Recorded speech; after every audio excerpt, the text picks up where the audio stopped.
Divorce if you don't respect my parents. Hearing the word divorce from Harold, I was thrilled and headed straight to the city hall. Now I can finally cut ties with Harold and his family. That's what I thought, but it wasn't that simple. My name is Nancy. I met Harold through a mutual friend and we got married. Due to a health issue Harold had, we couldn't have children. But I loved my job and wasn't confident about balancing work with raising kids, so I didn't mind. I thought it would be fine if we just lived a quiet life together. However, a family vacation changed everything, and I started to drift away from Harold. The idea of a family vacation was Harold's sudden suggestion. I got some extended time off. Want to go on a trip together, Nancy? A vacation? Sounds great. Let's do it. I used to travel solo when I was single. Sometimes I'd spontaneously go on a trip on my day off, and sometimes I'd travel abroad during my company's summer vacation. I was delighted when Harold proposed the trip, but what he said next made me go, seriously?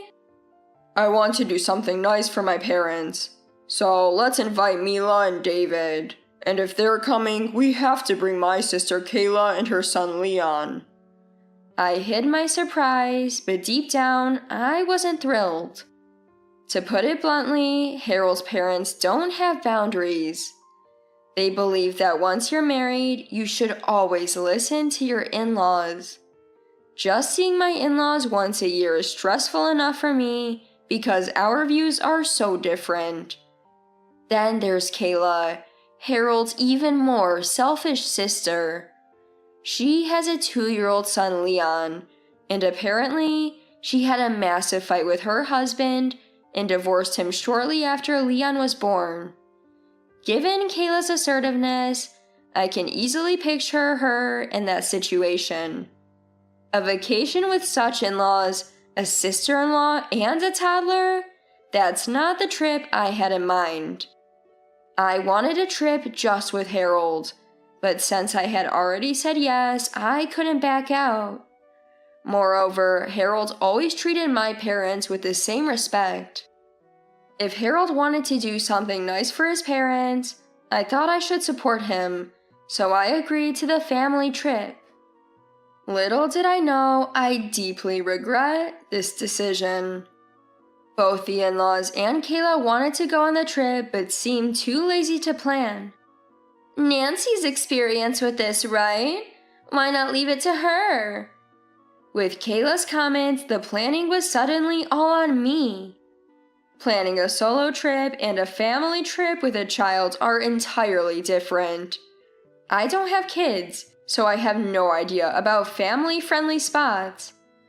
Every day, I was on my phone researching and consulting travel agencies to plan our trip. I tried discussing the trip itinerary with Harold since he wanted to honor his parents. But Harold simply said, I have no clue. You've traveled alone to many places, Nancy. I trust you with this. And put everything on me. It was frustrating, but I thought, all right, this is my one-time contribution to honoring his parents. So I finalized our travel plan. On the day of the trip, since I put a lot of thought into the itinerary, David and Mila and Kayla seemed to enjoy it. However, the trip was a continuous series of frustrations. Firstly, I couldn't enjoy any tourist spots. Kayla said, We're on vacation and I want a break from parenting once in a while. You don't have kids, Nancy. Why not gain some experience? And suddenly, I was in charge of Leon. I had almost no experience with kids, so just keeping up with Leon was overwhelming. Kayla, maybe being true to her word, didn't touch Leon at all during the trip. Apparently, Leon had a sensitivity to sunlight. At certain spots, I could only sit in the shade with him, unable to enjoy the attractions. Despite this, I was the designated driver for the entire trip. David, Mila, and Kayla all have their licenses and should be capable drivers, but none of them ever offered to take over. Even when I mentioned I'd appreciate a break, they'd brush it off saying they were too tired. Harold, who rarely drives, was no help. On top of that, I was footing all the bills. I assumed Harold, who brought up this honoring the parents trip, would handle the finances, but he said, "Sorry, I'm short on cash this month. Can you cover for now?" It seemed David, Mila, and Kayla just expected me to pay. Whenever I subtly tried to distance myself from the bill, they'd loudly call out, "Nancy, it's time to pay." I couldn't ignore them, so I ended up covering all the expenses. There was no way I was enjoying this trip. Though Harold and I had separate rooms from David and Mila and sister-in-law, at night I'd return to our room and unload my frustrations on him. "You wanted to honor your parents, but you haven't helped at all, Harold. You didn't think about the itinerary, you can't drive, and what do you mean you're out of money? Where did it go?" "Well, there was this limited edition shoe from when I was younger that got re-released. I just had to get it, and it drained my funds. Don't worry, I'll pay you back next paycheck." I don't get the fascination, but Harold has this hobby of collecting shoes. He owns several pairs of running shoes, but given Harold's hefty physique, I've never seen him wear them. They seem to be just for display. I always thought that as long as he enjoyed it, that was okay. However, coming on this trip under the guise of honoring his parents and then not having money was unbelievable. Naturally, I was livid. I gave Harold an earful, but he kept saying, "I'll pay you back on my next payday."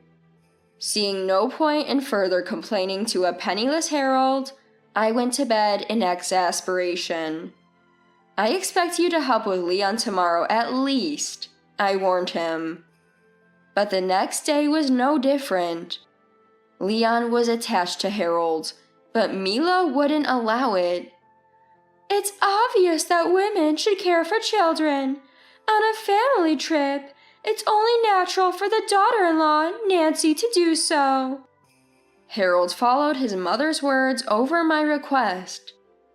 I ended up taking care of Leon and, of course, handling the finances. For me, it was the worst trip ever. For David, Mila, and Kayla, it seemed to be the best. Once we returned home, I was so upset with Harold, tears streaming down my face. Unable to enjoy even one tourist spot, and exhausted from being forced to drive all the time, I criticized Harold for not helping me out. But Harold responded, "It's out of respect for my parents," and "This will be the last time we do this." He said that trying to soothe me. The last time. I believed those words and swore to myself that I would never go on another family trip. Our marital spat ended then, but perhaps I should have considered divorce at that moment. 6 months later, David, Mila, and Kayla suggested, "Let's go on another family trip." For some reason, Harold seemed to agree, saying, "Sure." I had no idea why he'd agree to it. Harold had clearly told me, "This trip will be the last." When he asked me again to plan another family trip, I was furious. "We are absolutely not going on another trip. I've had enough of family vacations. You said the last one was the final trip, didn't you?" "But it's to show appreciation to our parents," Harold argued. "You didn't do anything last time, Harold. And what about the money I paid that you still haven't paid back?" "Stop nagging. If you won't help, that's just divorce." Upon hearing the word divorce from Harold, I joyfully headed straight to the city hall. I hadn't been wanting a divorce all the time, but since that trip, I had been harboring ill feelings towards Harold. I quickly got Harold to sign the divorce papers, then immediately submitted them at the city hall. Returning home, I declared to Harold, leave. The house we lived in was bought with the money I'd saved before our marriage. Harold had no ownership, so I kicked him out right away and sent his belongings to his parents' place. I promptly had a locksmith change the front door lock and finally felt free. Mila called, angrily accusing me of suddenly divorcing and kicking Harold out, but I simply brushed her off. To me, Mila is now a stranger, so there's no need to be polite anymore. I was criticized for sending Harold's belongings with a COD charge, but I wondered why I should pay for the shipping of my divorced husband's stuff. I brushed off that comment as well. Mila's calls became so incessant that I blocked her number. Just when I thought I was finally free, Kayla showed up at my home within days of the divorce. When I saw Kayla on the doorbell camera, my initial reaction was, oh no. But she kept knocking, and I could see Leon pacing back and forth outside. I didn't want to be a bother to the neighbors, so I reluctantly let Kayla in. As I served her tea, she started speaking, tears in her eyes. It's really heartbreaking that Harold and Nancy are divorced. Leon had grown so fond of you. It's sad. What brings you here today? Well, I came because we need help planning a trip. Excuse me? I responded, my face twitching in disbelief, but Kayla continued with a sorrowful look. Neither my parents nor Harold nor I know much about planning trips. We had such a great time on the previous trip, so we were hoping Nancy could help with the planning again. Of course, we'd like you to come along. We'd want you to take care of Leon, and I assume you'll handle the expenses? Why should I plan your family trip, take care of Leon, and even pay for it? Because you're the daughter-in-law. We're divorced now. You and I are strangers. As I spoke bluntly, Kayla burst into tears. Then she called Mila, and soon enough, David, Mila, and Harold all arrived at my home. My ex-husband Harold and his family brazenly entered my home, creating chaos. It felt like a glaring mistake ever having a family with such inconsiderate people. After requesting to use the restroom, I secretly called the police. No matter how many times I pleaded with them to leave, they wouldn't budge.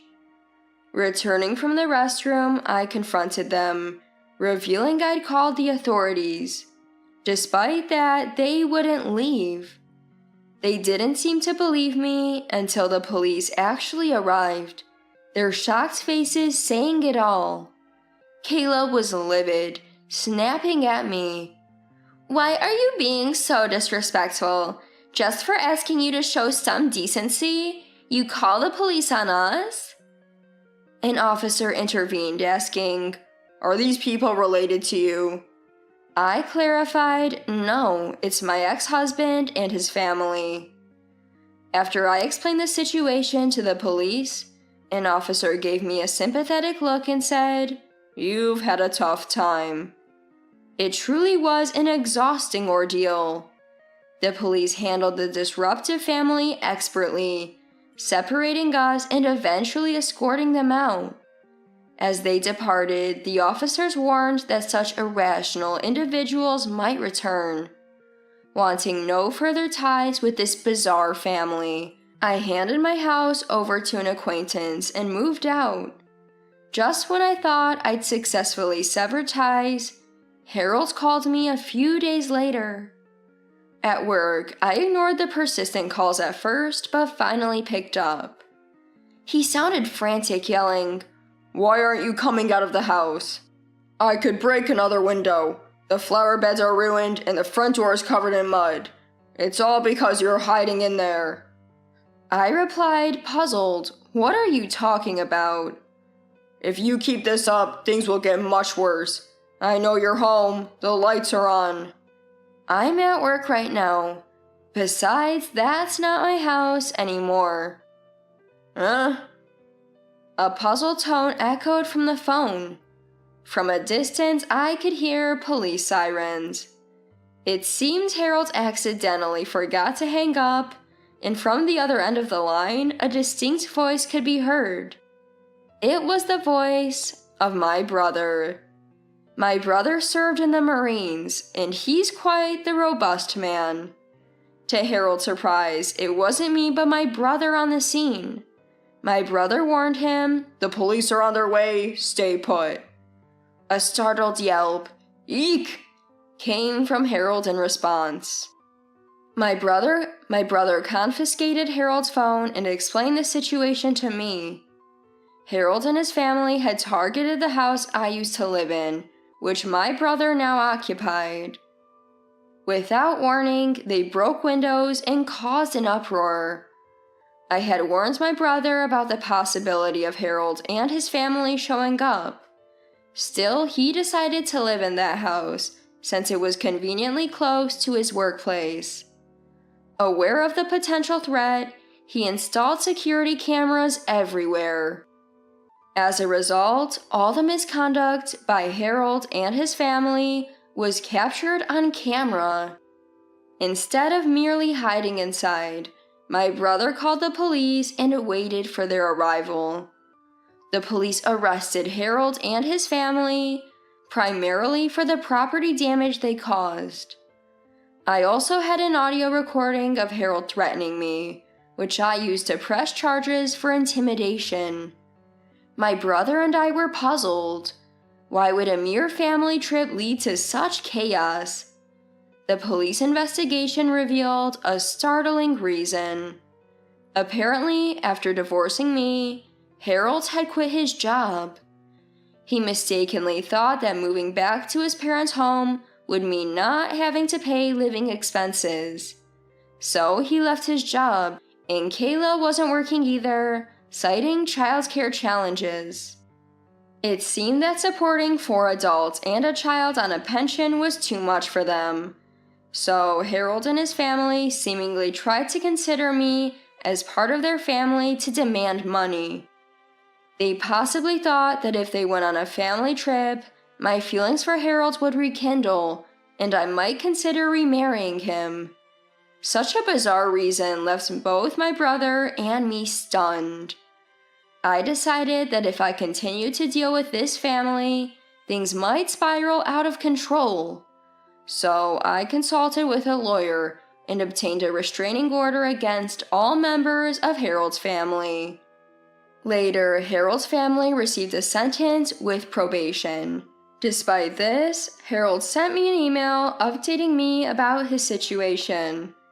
He's managed to find another job, but due to his probationary period, he seems to be working at a place that pays significantly less.